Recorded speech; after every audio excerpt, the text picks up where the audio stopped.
company contacted us. The cable on the refrigerator door was torn. Since this door closes the refrigerator, condensation constantly forms on it and the cables rust and break. We need to loosen the cable on the left and replace both cables. In our work, we follow strict safety rules while working quickly. Good. The old cable has been removed. We're installing the new one.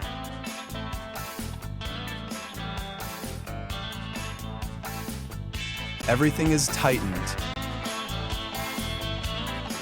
The final touch. Excellent, everything is working. Thank you for watching this video.